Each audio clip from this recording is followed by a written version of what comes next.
ਆંਕੜਿਆਂ ਦੇ ਵਿੱਚ ਜਿਹੜਾ ਹਰਜੋਤ ਸਿੰਘ ਜੀ ਦੱਸਦੇ ਜਾਈਏ, ਜਿਹੜਾ ਡਾਟਾ ਆ ਰਿਹਾ ਆ ਉਹਦੇ ਵਿੱਚ ਕਹਿੰਦੇ ਵੀ ਜਿਹੜੀਆਂ ਆਈਸ ਦੇ ਡਿਟੈਂਸ਼ਨ ਦੇ ਵਿੱਚ ਲੋਕ ਨੇ, ਉਹਨਾਂ ਚੋਂ ਸਿਰਫ 13% ਅਜਿਹੇ ਨੇ ਜਿਨ੍ਹਾਂ ਨੂੰ ਐਕਸਪੈਡਾਈਟਡ ਰਿਮੂਵਲ ਦੇ ਅੰਡਰ ਜਿਹੜਾ ਉਹ ਰੱਖਿਆ ਆ, ਉਹ ਡੈਜ਼ਿਗਨੇਸ਼ਨ ਆ ਵੀ ਉਹਨਾਂ ਨੂੰ ਤੁਰੰਤ ਕੋਰਟ ਹੀਅਰਿੰਗ ਤੋਂ ਬਗੈਰ ਡਿਪੋਰਟ ਕੀਤਾ ਜਾ ਸਕਦਾ। 87% ਡੈਪੋਟੇਸ਼ਨ ਪ੍ਰੋਸੀਡਿੰਗ ਦੇ ਵਿੱਚ ਆ, ਜਿਨ੍ਹਾਂ ਦੇ ਵਿੱਚ ਮਹੀਨਿਆਂ ਤੋਂ ਸਾਲਾਂ ਤੱਕ ਦਾ ਵਕਤ ਲੱਗ ਸਕਦਾ। 3.6 ਮਿਲੀਅਨ ਕੇਸ ਨੇ ਇਸ ਟਾਈਮ ਬੈਕਲੌਗ ਆ ਇਮੀਗ੍ਰੇਸ਼ਨ ਕੋਰਟਸ ਦੇ ਵਿੱਚ। 16,000 ਜਿਹੜੇ ਕਰੰਟ ਆਈਸ ਡਿਟੇਨੀ ਆ, ਉਹਨਾਂ ਦੇ ਕੋਲ ਨੋਟਿਸ ਟੂ ਅਪੀਅਰ ਆ, ਜਿਹੜੀ ਕੋਰਟ ਡੇਟ ਜਿਹੜੀ ਉਹਨਾਂ ਨੂੰ ਮਿਲੀ ਆ। 2 ਸਾਲ ਤੋਂ ਘੱਟ ਦੇ ਵਕਤ ਵਾਲੇ ਨੂੰ ਕਿ ਆਪਾਂ ਨੂੰ ਪਤਾ ਆ ਵੀ ਇਹਨਾਂ ਨੇ ਜਿਹੜੀ ਚੀਜ਼ ਉਹ ਕਰ ਦਿੱਤੀ ਆ ਵੀ ਉਹਨਾਂ ਨੂੰ ਤੁਰੰਤ ਐਕਸਪੈਡਾਈਟਡ ਰਿਮੂਵਲ ਦੇ ਵਿੱਚ ਪਾਇਆ ਜਾ ਸਕਦਾ। ਡਿਟੈਂਸ਼ਨ ਇੰਨੀ ਜ਼ਿਆਦਾ ਹੋ ਰਹੀ ਹੈ, ਡਿਟੈਂਸ਼ਨ ਬੈੱਡ ਨਹੀਂ ਜਿਹੜੇ ਉਹ ਮਿਲ ਰਹੇ। ਨਵੀਂ ਜਿਹੜੀਆਂ ਲੋਕੇਸ਼ਨਸ ਆ, ਨਵੀਆਂ ਡਿਟੈਂਸ਼ਨ ਸੈਂਟਰ ਬਣ ਰਹੇ ਆ ਟੈਕਸਸ ਤੇ ਕੰਟਕੀ ਦੇ ਵਿੱਚ। ਕਹਿੰਦੇ ਵੀ ਇੱਕ ਡੈਨਵਰ ਫੀਲਡ ਆਫਿਸ ਦੀ ਜਿਹੜੀ ਕੈਪੈਸਿਟੀ ਆ ਉਸ ਨੂੰ ਵਧਾਇਆ ਗਿਆ। ਕੋਲੋਰਾਡੋ ਤੇ ਵਾਇਓਮਿੰਗ ਦੇ ਵਿੱਚ 900 ਬੈਡਸ ਦੇ ਜਿਹੜੇ ਡਿਟੈਂਸ਼ਨ ਸੈਂਟਰਸ ਆ ਉਹ ਨਵੇਂ ਬਣਾਏ ਜਾ ਰਹੇ ਆ। ਇਸ ਤੋਂ ਪਹਿਲਾਂ ਦੱਸਿਆ ਸੀ ਸਟਾਰ ਕਾਉਂਟੀ ਦੇ ਵਿੱਚ ਇੱਕ 1500 ਏਕੜ 'ਚ ਬਹੁਤ ਵੱਡਾ ਡਿਟੈਂਸ਼ਨ ਫੈਸਿਲਿਟੀ ਜਿਹੜੀ ਆ ਉਹ ਬਣਨ ਜਿਹੜੀ ਉਹ ਜਾ ਰਹੀ ਆ। ਸੋ ਤੇਜ਼ੀ ਦੇ ਨਾਲ ਇਹ ਪ੍ਰਸ਼ਾਸਨ ਜਿਹੜਾ ਇਸ ਪਾਸੇ ਇਮੀਗ੍ਰੇਸ਼ਨ ਕ੍ਰੈਕਡਾਊਨ ਦੇ ਉੱਤੇ ਵੱਧ ਰਿਹਾ ਆ। ਨਾਲ ਹੀ ਜਿਹੜੇ ਹਰਜੋਤ ਸਿੰਘ ਜੀ ਗੱਲ ਕਰਦੇ ਜਾਈਏ, ਟਰੰਪ ਪ੍ਰਸ਼ਾਸਨ ਨੇ ਇੱਕ ਹੋਰ ਨਵਾਂ ਜਿਹੜਾ ਆ ਉਹ ਗੱਲ ਕਰ ਦਿੱਤੀ ਆ। ਹਰ ਇੱਕ ਉਹ ਇਮੀਗ੍ਰੇਸ਼ਨ ਐਪਲੀਕੇਸ਼ਨ ਜਿਹੜੀ ਲੈਟਿਨ ਅਮਰੀਕਾ ਤੇ ਯੂਕਰੇਨ ਤੋਂ ਆਏ ਲੋਕਾਂ ਦੀ ਆ, ਉਸ ਦੇ ਉੱਤੇ ਉਹਨਾਂ ਨੇ ਅਣਮਿੱਥੇ ਸਮੇਂ ਦੇ ਲਈ ਰੋਕ ਲਾ ਦਿੱਤੀ ਆ। ਇਹ ਜਿਹੜੇ ਲੋਕ ਇੱਥੋਂ ਆ ਰਹੇ ਸੀ ਬਾਈਡਨ ਐਰਾ ਦੇ ਪ੍ਰੋਗਰਾਮ ਦੇ ਵਿੱਚ, ਇਹਨਾਂ ਨੂੰ ਇਜਾਜ਼ਤ ਸੀਗੀ ਵੀ ਇਮੀਗ੍ਰੇਸ਼ਨ ਦੀਆਂ ਐਪਲੀਕੇਸ਼ਨਸ ਇਸ ਦੇ ਵਿੱਚ ਲੱਗ ਸਕਦੀਆਂ ਸੀਗੀਆਂ। ਟਰੰਪ ਪ੍ਰਸ਼ਾਸਨ ਨੇ ਇਸ ਦੇ ਉੱਤੇ ਟੋਟਲ ਜਿਹੜੀ ਉਹ ਰੋਕ ਲਾ ਦਿੱਤੀ ਆ। 2 US ਦੇ ਅਧਿਕਾਰੀ ਤੇ ਇੱਕ ਇੰਟਰਨਲ ਮੈਮੋ CBS ਨੂੰ ਮਿਲਿਆ ਤੇ ਉਸ ਤੋਂ ਬਾਅਦ 'ਚ ਇਸ ਦਾ ਜਿਹੜਾ ਹੁਣ ਖੁਲਾਸਾ ਹੋਇਆ ਹੈਗਾ। ਕਹਿੰਦੇ ਵੀ ਵੈਟਿੰਗ ਪ੍ਰੋਸੈਸ ਦੇ ਵਿੱਚ ਪ੍ਰੋਸੀਜਰ 'ਚ ਜਿਹੜਾ ਉਹ ਪ੍ਰੋਬਲਮ ਆ ਤੇ ਕਹਿੰਦੇ ਵੀ ਬਹੁਤ ਪੋਟੈਂਸ਼ੀਅਲ ਕੇਸ ਆਫ ਫਰਾਡ ਜਿਹੜਾ ਆ ਉਹ ਉਹਨਾਂ ਨੂੰ ਲੱਭਾ ਆ ਤੇ ਹੁਣ ਵੈਟਿੰਗ ਅਸੀਂ ਹੋਰ ਤੇਜ਼ ਕਰਾਂਗੇ। ਇਹ ਨੈਸ਼ਨਲ ਸਿਕਿਉਰਿਟੀ ਤੇ ਸੇਫਟੀ ਦਾ ਮਸਲਾ ਬਣਿਆ ਆ। ਇਸ ਲਈ ਲੈਟਿਨ ਅਮਰੀਕਾ ਤੇ ਯੂਕਰੇਨ ਤੋਂ ਜਿਨ੍ਹਾਂ ਨੂੰ ਬਾਈਡਨ ਐਰਾ 'ਚ ਆਉਣ ਦਿੱਤਾ ਜਾ ਰਿਹਾ ਸੀ, ਐਪਲੀਕੇਸ਼ਨ ਭਰਨ ਦਿੱਤੀਆਂ ਜਾ ਰਹੀਆਂ ਸੀ, ਉਹਨਾਂ ਜਿਹੜੀਆਂ ਭਰੀਆਂ ਹੋਈਆਂ ਐਪਲੀਕੇਸ਼ਨ ਦੇ ਉੱਤੇ ਤੇ ਨਵੀਆਂ ਐਪਲੀਕੇਸ਼ਨ ਦੇ ਉੱਤੇ ਅਣਮਿੱਥੇ ਸਮੇਂ ਦੇ ਲਈ ਫ੍ਰੀਜ਼ ਰੋਕ ਲਾ ਦਿੱਤੀ ਗਈ ਆ ਜੀ। ਸੋ ਹੁਣ 3 ਮੁਲਕ ਅਮਰੀਕਾ ਦੇ ਆਲਰੇਡੀ ਅਮਰੀਕਾ ਦੇ ਨਾਲ ਐਗਰੀ ਕਰ ਗਏ ਆ, ਜਿਹੜੇ ਕਹਿੰਦੇ ਆ ਵੀ ਜੇ ਤੁਸੀਂ ਜਿੰਨੇ ਮਰਜ਼ੀ ਇਲੀਗਲ ਆ ਸਾਡੇ ਕੋਲ ਭੇਜ ਦਿਓ ਤੇ ਹੋਰ ਇੱਥੋਂ ਮੁਲਕਾਂ ਆਪੇ ਦੇ ਅੱਗੇ ਵੀ ਉਹ ਜਾਂਦੇ ਰਹਿਣਗੇ। ਸਭ ਤੋਂ ਪਹਿਲਾਂ ਪਨਾਮਾ, ਗਵਾਟਾਮਾਲਾ ਤੇ ਨਾਓ ਕੋਸਟਾਰੀਕਾ। ਕੋਸਟਾਰੀਕਾ ਦੇ ਵਿੱਚ ਅੱਜ ਬਾਅਦ ਦੁਪਹਿਰ ਇੱਕ ਫਲਾਈਟ ਪਹੁੰਚ ਰਹੀ ਆ, ਜਿਹਦੇ ਵਿੱਚ ਇੰਡੀਅਨਸ ਹੈਗੇ ਆ 200 ਤੋਂ ਵੱਧ ਮਾਈਗ੍ਰੈਂਟਸ ਆ। ਸੋ ਕੋਸਟਾਰੀਕਾ ਦੇ ਵਿੱਚ ਉਹਨਾਂ ਨੂੰ ਰੱਖਿਆ ਜਾਊਗਾ।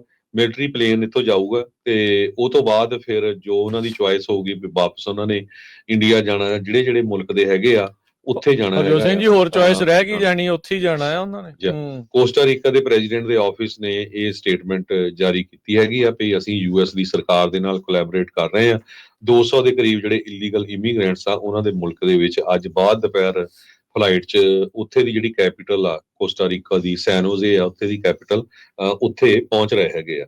ਸੋ ਉਹਨਾਂ ਨੂੰ ਇੱਕ ਟੈਂਪਰੇਰੀ ਮਾਈਗ੍ਰੈਂਟ ਸੈਂਟਰ 'ਚ ਰੱਖਿਆ ਜਾਊਗਾ। ਬਾਰਡਰ ਤੇ ਹੈਗੀ ਆ ਇਹ ਪਨਾਮਾ ਦੇ ਉੱਤੇ, ਤੇ ਉਸ ਤੋਂ ਬਾਅਦ ਫਿਰ ਇਹਨਾਂ ਨੂੰ ਵੱਖ-ਵੱਖ ਮੁਲਕਾਂ 'ਚ ਜਿੱਥੇ ਵੀ ਉਹਨੇ ਜਾਣਾ ਆ ਉੱਥੇ ਪਹੁੰਚਾਇਆ ਜਾਊਗਾ ਜਾਂ ਉਹ ਆਪ ਜਾਊਗੇ। ਸੈਕਟਰੀ ਆਫ ਸਟੇਟ ਮਾਰਕੋ ਰੂਬੀਓ ਜਿਨ੍ਹਾਂ ਨੇ ਲੈਟਿਨ ਅਮਰੀਕਾ ਦਾ ਦੌਰਾ ਕਰਕੇ, ਇਨਫੈਕਟ ਹਰਜੋਤ ਸਿੰਘ ਜੀ ਹੁਣ 4 ਫਿਰ ਹੋ ਗਏ ਨਾ, ਪੈਨਾਮਾ, ਕੋਲੰਬੀਆ, ਕੋਸਟਾਰੀਕਾ, ਗੁਆਟਾਮਾਲਾ। ਸੋ ਇਹ ਜਿਹੜੇ ਲੋਕ ਆ ਇਹਨਾਂ ਨੇ ਕਰ ਰਿਹਾ ਵੀ ਕਹਿੰਦੇ ਵੀ ਇਕੱਲੇ ਸਾਡੇ ਮੁਲਕ ਦੇ ਨਹੀਂ, ਹੋਰ ਮੁਲਕਾਂ ਦੇ ਵੀ ਜਿਹੜੇ ਡਿਪੋਰਟੀ ਆ ਉਹ ਅਮਰੀਕਾ ਵਾਲੇ ਜਿਹੜੇ ਸਾਨੂੰ ਘੱਲਣਗੇ ਅਸੀਂ ਲੈਣ ਦੇ ਲਈ ਰਾਜੀ ਆ। ਓਬਵੀਅਸਲੀ ਉਸ ਦੇ ਬਦਲੇ ਉਹਨਾਂ ਨੂੰ ਕੁਛ ਨਾ ਕੁਛ ਰਾਸ਼ੀ ਮਿਲਣੀ ਆ ਔਰ ਕੁਛ ਨਾ ਕੁਛ ਜਿਹੜਾ ਉਹ ਮਿਲੂਗਾ ਤੇ ਅਮਰੀਕਾ ਆਪਣੇ ਸਿਰੋਂ ਜਿਹੜਾ, ਕਿਉਂਕਿ ਡਿਪੋਰਟ ਲਗਾਤਾਰ ਹੋ ਬਹੁਤ ਰਹੇ ਆ, ਡਿਟੈਂਸ਼ਨ ਹੋ ਬਹੁਤ ਰਹੀਆਂ, ਸੋ ਹੌਲੀ ਹੌਲੀ ਦੂਜੇ ਮੁਲਕਾਂ ਦੇ ਉੱਤੇ ਇਹ ਸਾਰੀਆਂ ਚੀਜ਼ਾਂ ਆ ਉਹ ਭਾਰ ਜਿਹੜਾ ਉਹ ਘੱਲਿਆ ਜਾ ਰਿਹਾ ਆ। US ਦੇ ਵਿੱਚ ਆਲਰੇਡੀ 3 ਮਿਲਟਰੀ ਦੇ ਪਲੇਨ ਅਮਰੀਕਾ ਤੋਂ ਜਿਹੜੇ ਆ ਇੰਡੀਆ ਨੂੰ ਜਿਹੜੇ ਉਹ ਜਾ ਚੁੱਕੇ ਆ ਤੇ ਚੌਥੇ ਦੀ ਕਹਿੰਦੇ ਤਿਆਰੀ ਆ। ਪਰ ਮੈਨੂੰ ਲੱਗਦਾ ਹਰਜੋਤ ਸਿੰਘ ਜੀ ਜਿਸ ਤਰੀਕੇ ਦੇ ਨਾਲ ਪੈਨਾਮਾ, ਕੋਲੰਬੀਆ, ਹੁਣ ਕੋਸਟਾਰੀਕਾ ਦੇ ਵਿੱਚ ਲੋਕਾਂ ਨੂੰ ਫੜ ਕੇ ਜਿਹੜਾ ਉਹ ਘੱਲਿਆ ਜਾ ਰਿਹਾ ਆ ਤੇ ਹੋ ਸਕਦਾ ਵੀ ਫਲਾਈਟਾਂ ਉਧਰੋਂ ਵੀ ਬਾਅਦ ਦੇ ਵਿੱਚ ਉੱਡਣੀਆਂ ਸ਼ੁਰੂ ਹੋ ਜਾਣ। ਜਿੱਦਾਂ ਤੁਸੀਂ ਹੁਣ ਆਲਰੇਡੀ ਦੱਸ ਚੁੱਕੇ ਆ ਵੀ ਉਹ ਆਲਰੇਡੀ ਟਿਕਟਾਂ ਲੈਣ ਨੂੰ ਤਿਆਰ ਆ ਵੀ ਭਾਈ ਸਾਨੂੰ ਸਾਡੇ ਮੁਲਕ ਹੁਣ ਵਾਪਸ ਜਿਹੜਾ ਉਹ ਕਿਸੇ ਨਾ ਕਿਸੇ ਤਰੀਕੇ ਦੇ ਨਾਲ ਜਿਹੜਾ ਉਹ ਜਾਣ ਦਿੱਤਾ ਜਾਵੇ। ਸੋ ਇਹ ਸਾਰੀ ਜਿਹੜੀ ਸਿਚੁਏਸ਼ਨ ਬਣੀ ਆ। ਮੋਦੀ ਜਿਹੜੇ ਅਜੇ ਪਿਛਲੇ ਵੀਕ ਟਰੰਪ ਦੇ ਨਾਲ ਮਿਲ ਕੇ ਗਏ ਆ ਤੇ ਇੱਥੇ ਮੈਨੂੰ ਲੱਗਦਾ ਸ਼ਾਇਦ ਇਹੀ ਜਿੰਨੀਆਂ ਕੁ ਹੁਣ ਖਬਰਾਂ ਆ ਰਹੀਆਂ ਆ ਵੀ ਇਹਨਾਂ ਨੇ ਇਹ ਕਰ ਲਿਆ ਵੀ ਤੁਸੀਂ ਬੰਦੇ ਸਾਡੇ ਫੜ ਕੇ ਹੋਰ ਮੁਲਕਾਂ 'ਚ ਘੱਲੋ, ਬਾਕੀ ਬਾਅਦ ਦੀ ਬਾਅਦ 'ਚ ਜਿਹੜੀ ਉਹ ਦੇਖੀ ਜਿਹੜੀ ਉਹ ਜਾਊਗੀ। 18,000 ਤੇ ਪਹਿਲਾਂ ਹੀ ਮੰਨੀ ਬੈਠੇ ਆ ਵੀ ਅਸੀਂ ਜਿਹੜੇ ਉਹ ਵਾਪਸ ਲੈ ਲੈਣੇ ਆ, ਤੇ 4 ਸਾਲਾਂ ਦੇ ਕਾਰਜਕਾਲ ਦੇ ਵਿੱਚ ਟਰੰਪ ਹੋਣਾ ਦੇ ਲੱਗਦਾ ਵੀ ਇਹ ਆંકੜਾ 18,000 ਤੋਂ ਵੀ ਪਾਰ ਜਾ ਸਕਦਾ ਹੈਗਾ। ਇੱਕ ਵਾਰੀ ਫੇਰ ਆਪਾਂ ਸਰੋਤਿਆਂ ਨੂੰ ਦੱਸਦੇ ਜਾਈਏ, ਸਾਡਾ ਕਿਸੇ ਨੂੰ ਕਿਸੇ ਤਰ੍ਹਾਂ ਦਾ ਡਰਾਉਣ ਦਾ ਕੋਈ ਰਿਐਲਿਟੀ ਮਕਸਦ ਆ ਨਹੀਂ ਹਰਜੋਤ ਹੈਗਾ। ਸਿੰਘ ਜੀ। ਜੋ ਕੁਝ ਖਬਰਾਂ 'ਚ ਆ, ਖਾਸ ਕਰਕੇ ਨਿਊਯਾਰਕ ਟਾਈਮ ਰਿਪੋਰਟ ਕਰ ਰਿਹਾ, ਉਹਨਾਂ ਨੇ ਵੀ ਅੱਜ ਵੱਡਾ ਆਰਟੀਕਲ ਛਾਪਿਆ। ਇਸ ਤੋਂ ਬਿਨਾਂ ਗਾਰਡੀਅਨ, NBC, CNN, ਹੋਰ ਜਿੰਨੇ ਵੀ ਨਿਊਜ਼ ਚੈਨਲਸ ਹੈਗੇ ਆ, ਉਹਨਾਂ ਦੀਆਂ ਖਬਰਾਂ ਆਪਾਂ ਐਗਜ਼ੈਕਟਲੀ ਤੁਹਾਡੇ ਨਾਲ ਸਾਂਝੀਆਂ ਕੀਤੀਆਂ ਵੀ ਕਿੱਥੇ ਕੀ ਕੀ ਵਾਪਰਿਆ। ਬਾਕੀ ਜੇ ਤੁਹਾਡੇ ਕੋਈ ਦੋਸਤ ਮਿੱਤਰ ਰਿਸ਼ਤੇਦਾਰ ਕਿਸੇ ਨਾਲ ਇਦਾਂ ਦੀ ਚੀਜ਼ ਵਾਪਰੀ ਆ, ਉਹ ਜ਼ਰੂਰ ਸਾਂਝੀ ਕਰ ਦਿਓ, ਕਿਉਂਕਿ ਬਹੁਤ ਲੋਕ ਆ, ਉਹਨਾਂ ਨੂੰ ਤਾਂ ਵਿਚਾਰਿਆਂ ਨੂੰ ਪਤਾ ਹੀ ਨਹੀਂ ਪਨਾਮਾ ਕਿੱਥੇ ਆ, ਕੋਸਟਾ ਰੀਕਾ ਕਿੱਥੇ ਆ, ਗੋਟਾਮਾਲਾ ਕਿੱਥੇ ਆ। ਜੇ ਕੱਲ ਨੂੰ ਕੋ ਭੇਜੇ ਜਾਂਦੇ ਜਾਂ ਇੰਡੀਆ ਦੇ ਵਿੱਚ ਪੰਜਾਬ 'ਚ ਜਾਂ ਜਿਨ੍ਹਾਂ ਦੇ ਪੇਰੈਂਟਸ ਹੈਗੇ ਆ, ਉਹ ਅੱਗੇ ਇੰਨੇ ਚਿੰਤਾ ਦੇ ਵਿੱਚ ਆ ਵੀ ਸਾਡੇ ਨਿਆਣੇ ਨੂੰ ਕੀ ਹੋਊਗਾ, ਪਹੁੰਚੂਗਾ ਨਹੀਂ ਪਹੁੰਚੂਗਾ। ਸੋ ਉਹ ਆਪਾਂ ਜ਼ਰੂਰ ਸਾਰਿਆਂ ਦੇ ਨਾਲ ਸਾਂਝੇ ਕਰਦੇ ਰਹਾਂਗੇ। ਤੇ ਤੁਸੀਂ ਪੰਜਾਬੀ ਰੇਡੀਓ USA ਦੇ ਸਟੂਡੀਓ 'ਚ ਕਾਲ ਕਰਕੇ 408-272-5200 ਤੇ ਜ਼ਰੂਰ ਇਹ ਸ਼ੇਅਰ ਕਰ ਦਿਓ। ਤੇ ਜਾਂਦੇ ਜਾਂਦੇ ਰਾਜਕਨਵੀਰ ਸਿੰਘ ਜੀ, ਆਪਾਂ ਜਿਹੜਾ ਪੰਜਾਬੀ ਮਾਂ ਬੋਲੀ ਦੇ ਉੱਤੇ ਪ੍ਰੋਗਰਾਮ ਹੋ ਰਿਹਾ ਇਸ ਵੀਕਐਂਡ ਸੈਚਰਡੇ ਨੂੰ, ਉਹਦੇ ਬਾਰੇ ਜ਼ਰੂਰ ਦੱਸਦੇ ਜਾਓ। ਹਾਂਜੀ, 22 ਤਰੀਕ ਨੂੰ ਪ੍ਰੋਗਰਾਮ ਆ ਜੀ ਆਪਣਾ ਸ਼ਨੀਚਰਵਾਰ ਨੂੰ 1 ਤੋਂ 3 ਵਜੇ ਤੱਕ। ਮਾਂ ਬੋਲੀ ਨੂੰ ਜਿਹੜਾ ਸਮਰਪਿਤ ਆ, Punjabi radio USA, Punjabi culture centre ਤੇ ਪੰਜਾਬੀ ਸਾਹਿਤ ਜਿਹੜੀਆਂ ਸਭਾਵਾਂ, ਅਕੈਡਮੀਜ਼ ਆ, ਉਹ ਮਿਲ ਕੇ ਜਿਹੜਾ ਇਸ ਪ੍ਰੋਗਰਾਮ ਨੂੰ ਉਲੀਕਿਆ ਹੋਇਆ ਆ। ਸੋ ਤੁਹਾਨੂੰ ਅਸੀਂ ਸਾਰਿਆਂ ਨੂੰ ਜੀ ਆਇਆਂ ਨੂੰ ਜਿਹੜਾ ਉਹ ਆਖਦੇ ਆ। ਤੇ ਉੱਥੇ ਜਿਹੜੇ ਲੋਕ ਆਏ ਹੋਣਗੇ, ਉਹਨਾਂ ਵਿੱਚ ਸਾਹਿਤਕਾਰ ਜਿਹੜੇ ਹੋਣਗੇ, ਉਹ ਆਪਣੀਆਂ ਰਚਨਾਵਾਂ ਦੇ ਨਾਲ ਹਾਜ਼ਰੀਆਂ ਜਿਹੜੀਆਂ ਉਹ ਲਵਾਉਣਗੇ। ਮਹਿਫਿਲ ਜਿਹੜੀ ਆ ਉਸ ਦੇ ਵਿੱਚ ਉਸ ਨੂੰ ਗਰਮਾਉਣਗੇ। ਤੇ ਬਾਕੀ ਲਹਿੰਦੇ ਚੜ੍ਹਦੇ ਪੰਜਾਬ ਦੇ ਜਿਹੜੇ ਕੁਛ ਹੋਰ ਸ਼ਾਇਰ ਆ, ਉਹਨਾਂ ਨੇ ਆਪਣੀਆਂ ਜਿਹੜੀਆਂ ਕਵਿਤਾਵਾਂ, ਆਪਣੀਆਂ ਰਚਨਾਵਾਂ ਆ, ਉਹ ਘੱਲੀਆਂ ਨੇ। ਉਹ ਵੀ ਜਿਹੜੀਆਂ ਉਹਨਾਂ ਦੇ ਨਾਲ ਜਿਹੜੀ ਉਸ ਦੀ ਜਿਹੜੀ ਉਹ ਸਾਂਝ ਆ ਉਹ ਪਾਈ ਜਾਵੇਗੀ। ਸੋ 22 ਫਰਵਰੀ ਦਿਨ ਸ਼ਨੀਚਰਵਾਰ 1 ਤੋਂ 3 ਵਜੇ ਤੱਕ Punjabi radio USA, Punjabi cultural centre ਦੇ ਕੰਪਲੈਕਸ ਦੇ ਵਿੱਚ, ਸੈਮੀਨਾਰ ਹਾਲ ਦੇ ਵਿੱਚ ਇਹ ਜਿਹੜਾ ਪ੍ਰੋਗਰਾਮ ਆ ਉਹ ਹੋਵੇਗਾ।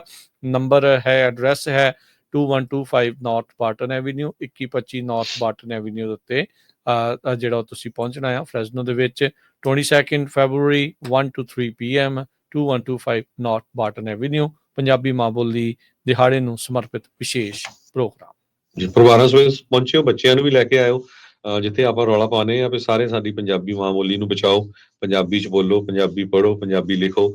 ਇੰਗਲਿਸ਼ ਤਾਂ ਸਾਰਿਆਂ ਨੇ ਬੱਚਿਆਂ ਨੇ ਇੱਥੇ ਸਿੱਖੇ ਲੈਣੀ ਆ ਜਿਹੜੇ ਬੋਰਨ ਹੈਗੇ ਆ। ਤੇ ਚਾਹ ਪਾਣੀ ਦਾ ਪ੍ਰਬੰਧ ਵੀ ਜ਼ਰੂਰ ਹੋਊਗਾ। ਤੇ ਜੇ ਕਿਸੇ ਨੇ ਪਾਰਟੀਸਪੇਟ ਕਰਨਾ ਹੈਗਾ ਇਸ ਪ੍ਰੋਗਰਾਮ 'ਚ, ਆਪਣੀ ਕਵਿਤਾ ਬੋਲਣੀ ਆ ਜਾਂ ਪੰਜਾਬੀ ਦੇ ਉੱਤੇ ਕੁਛ 2-3 ਮਿੰਟ ਦੇ ਲਈ ਬੋਲਣਾ ਹੈਗਾ, ਜ਼ਰੂਰ ਤੁਸੀਂ ਪੰਜਾਬੀ ਰੇਡੀਓ USA ਦੇ ਸਟੂਡੀਓ 408-272-5200 ਤੇ ਕਾਲ ਕਰਕੇ ਆਪਣਾ ਨਾਂ ਲਿਖਾ ਦਿਓ, ਤਾਂ ਕਿ ਫਿਰ ਸਾਨੂੰ ਪਤਾ ਲੱਗ ਜਾਊਗਾ ਵੀ ਕਿੰਨੇ ਕੁ ਬੁਲਾਰੇ ਆ। ਕਿਉਂਕਿ ਪ੍ਰੋਗਰਾਮ 2 ਘੰਟੇ ਤੋਂ ਵੱਧ ਨਹੀਂ ਰੱਖਣਾ, ਉਹਨਾਂ ਐਗਜ਼ੈਕਟਲੀ 2 ਘੰਟੇ ਦਾ ਹੀ ਹੋਣਾ ਹੈ, 1 ਵਜੇ ਤੋਂ ਲੈ ਕੇ 3 ਵਜੇ ਤੱਕ ਦਾ। ਜੀ। ਹੁਣ ਇਜਾਜ਼ਤ